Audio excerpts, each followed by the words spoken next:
I pick up my dog's poop every day, multiple times a day. And then I think of all the New Yorkers that are doing the exact same thing. And then I think of all the waste.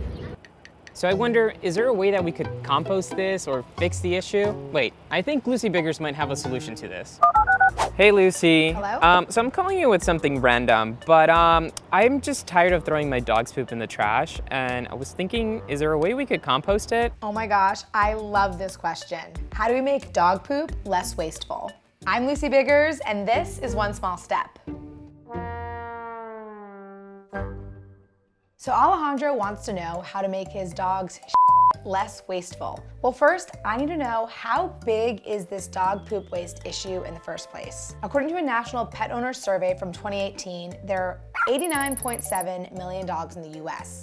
And on average, dogs poop about 3/4 of a pound of poop a day. So 3/4 of a pound of poop times 89.7 million dogs equals 67,275,000 pounds of poop every single day happening here in the US. So multiply that by 365 days a year, you get 24,555,375,000 pounds of dog poop going into our environment, landfill, or incinerator every single year. Every year. That's such a big number, it's almost impossible to imagine it.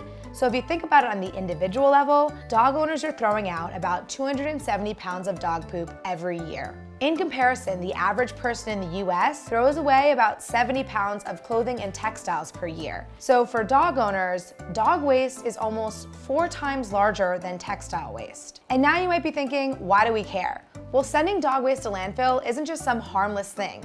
Like food waste, dog waste is organic. When it's sent to landfill, it breaks down, and because there's no oxygen present, the dog poop releases methane, a greenhouse gas that can be as much as 84 times more potent than carbon dioxide at trapping heat over a 20-year period. So preventing dog poop from going to landfill would greatly cut down on methane emissions. Not to mention, landfills are located in predominantly Black and brown communities that are exposed to toxic fumes from those landfills and pollution from garbage truck traffic. In New York City, we create so much waste that we actually have to ship our garbage out of state, further adding to the carbon footprint of our waste and creating a climate justice issue for the communities who are forced to take our waste. One solution that I found for this issue is setting up a dog poop composting program that could divert dog waste from landfill and create a compost from the waste. Kind of sounds gross, but it's possible.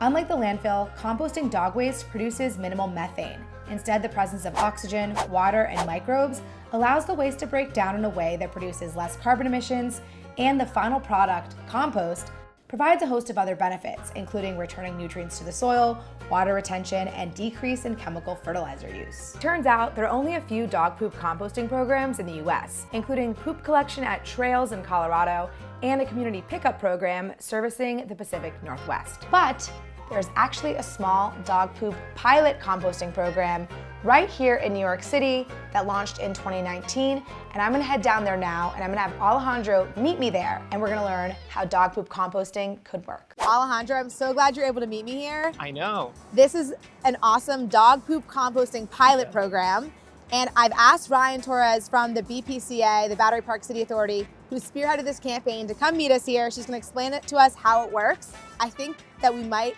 have found part of the solution to making Amigo less wasteful. Honestly, I'm excited to try it, to see how it works and how much of an impact it could have on the environment. Yeah, well, here she comes. Ryan's right here. We're so excited about this program. You don't understand. Good, I'm excited to talk to you about it. So we're trying to figure out how to solve Amigo's pooping problem.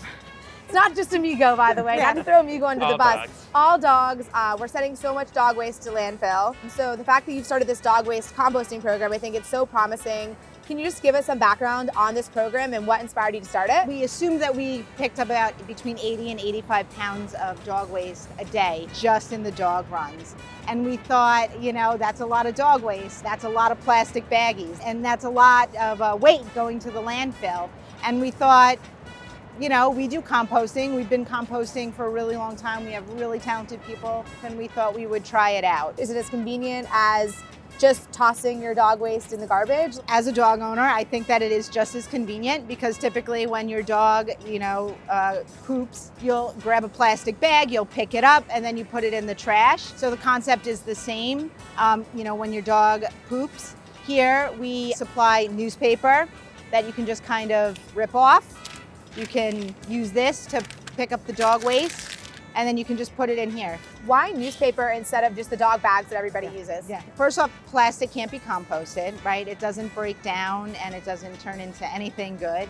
So we would just kind of have to pick through that anyway. Also, to take that one step further, the biodegradable dog waste bags don't degrade as quickly as maybe we think they do. Also, the plastic bags, when the dog waste is in there, heats up the dog waste even more, and it kind of just produces even more gases and so on and so forth. So the newspaper not only can be composted, acts as a carbon source for the dog waste compost in general. So if someone were to accidentally put a bag like this in there, would you just take it out? At the forefront of our mind is staff's safety, of course. And so if plastic bags, whether they're biodegradable or not, end up in there, if there's opportunities for us to use pickers to kind of pick it out because they're kind of on the top, we'll do that. But unfortunately, if there's too much contamination, then that ends up going to the landfill as well, because we just don't have the opportunity to really dig through it. So the goal, the hope is that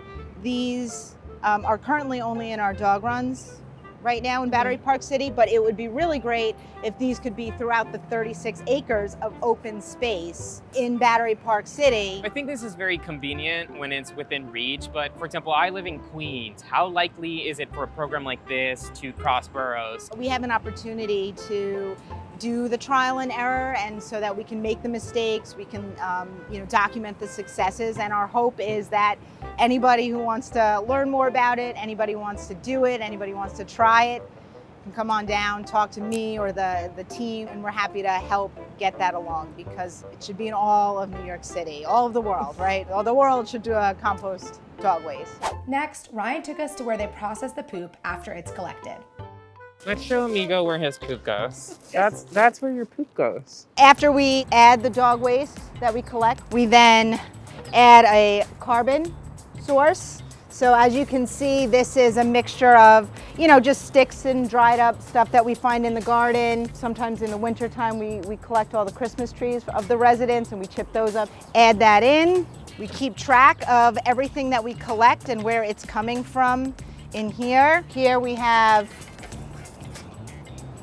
our thermometer so that we can kind of keep track of the temperatures on how far it's getting. After the earth cube is full, the compost is transferred to another location where the compost pile sits and undergoes a natural process called curing. During curing, the compost gets very hot and kills all the dangerous pathogens in the dog waste. The Battery Park City Authority tests to make sure the compost is free from pathogens and safe to use in park gardens. Because the program only started in 2019, they've yet to use the compost in parks. Other than setting up like the equipment, what about the infrastructure of just like extra personnel to like come and empty it and all, like, or the transportation? It's very similar to that of what you would normally do of picking up just your regular park or street trash. What makes it interesting and maybe feels more difficult is the fact that you're dealing with dog waste, and that's just, it's just not something that everybody is like, gung-ho about, right? I don't know why. Yeah, it's a weird conversation. It's not something that everybody wants to deal with, especially if you're not a dog owner and a dog lover. That's okay. It's really that part. And it's not so much the extra labor and the extra effort that it takes. It's the concept itself that's the hardest to get around. And, maybe with time, policy, right? You know what I mean? And awareness, it could really be something that's fine. After learning about the composting process, I wanted to check in with Alejandro to get his final thoughts. Alejandro, what did you think about that? To be honest, I was expecting some super elaborate process, but it was so convenient, of course, within the dog run. I would love to see it at other dog runs now that I know that the process is so easy. I think that's the most realistic, second step to this. So I just got back from the dog poop composting site, and I have a few thoughts. First, the fact that dog poop isn't more widely discussed needs to change. Dog waste is at a similar scale to textile waste, and it should be getting the same amount of attention. Second, I think a simple and elegant solution would be to introduce dog poop composting drop-offs in all of the parks in NYC. This could decrease waste sent to landfill, while also decreasing greenhouse gas emissions and cutting down on the amount of waste that we have to export to other communities. If you don't live in a city and have the space, you can actually process and compost your dog waste at home. You gotta check out this book by Rose Seaman. It's called The Pet Poo Pocket Guide, which gives dog owners all the tools that they need to set up composting in their own yard. And I want to give a special thanks to Rose because she spoke with me for this video over video chat and she taught me a lot. That is all for this video. Thank you so much for watching. Let me know in the comments what you think because I know dog poop, it's kind of gross, but here we are. Thanks for watching and we'll see you next time. Bye. Big ups to Alejandro Alba, who's another NowThis Earth correspondent. Check out his videos on NowThis Earth. And thank you so much for being part of this. It was so fun to collab. Yeah, thank you for having Amigo in. He's such a cutie. Oh my Amigo God, needs I'm to not be a in bad every partner. Yeah, Amigo needs his own channel, to be honest. Amigo, come here. Come here. Go, go, go, go, go, go. Oh my God, are you gonna do Go, it? go, go, go. Come here. I give him a He treat. doesn't know.